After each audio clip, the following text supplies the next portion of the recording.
Ce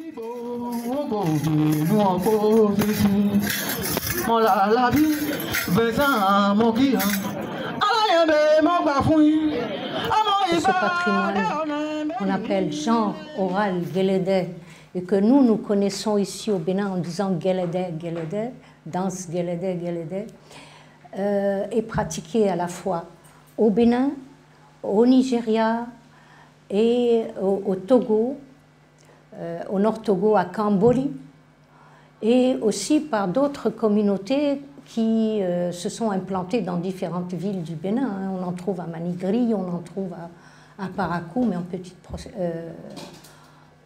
petit nombre. Et le Guélédé a même essaimé aux États-Unis par le biais aussi de tous ces Nigérians qui enseignent dans les universités américaines, notamment l'université de Floride, à UCLA, etc., en Californie, etc.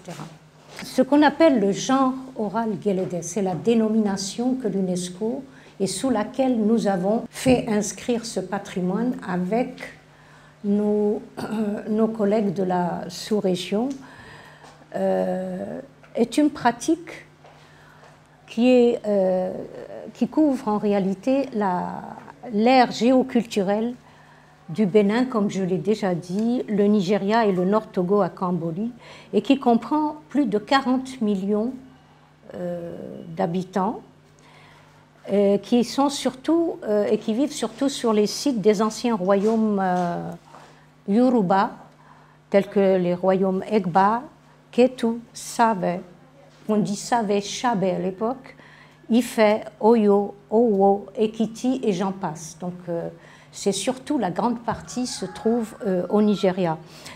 Ces communautés parlent la langue Yoruba et reconnaissent Ile-Ife comme le berceau de leur origine spirituelle et culturelle. La culture Yoruba possède de riches valeurs artistiques et spirituelles qui se sont répandues au-delà du continent et qui ont migré dès le XVIe siècle en Amérique, au Brésil, aux Caraïbes, à la suite de ce que vous savez, donc à cette déportation violente et inhumaine qu'est la traite négrière dans ce qu'on appelle aujourd'hui le Sud Atlantique. Le Guélédé est l'une des expressions les plus importantes, l'une des plus importantes parmi d'autres, évidemment. Il y a d'autres comme le Egungun, comme le Oro et d'autres expressions culturelles. Il est dansé et pratiqué donc ici au Bénin à Ketu, Chabe, à Kilibo, Manigri, on en trouve aussi à Parakou et même jusqu'au nord, j'en ai vu. Évidemment, surtout par ce qu'on appelle ici les Yoruba Nago. Il rend hommage à ce qu'on appelle les mères, les Iyami, à travers celle qu'on appelle Iyanla, la mère primordiale.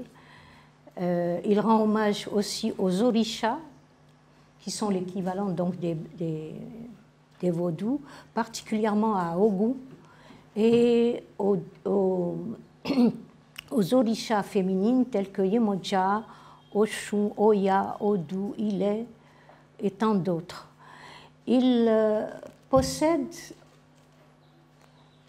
Ces femmes possèdent un pouvoir ambivalent entre la Ché et la Djé. Elles régulent la société, elles organisent, elles protègent les êtres, mais elles peuvent aussi être violentes et provoquer des calamités et des maladies.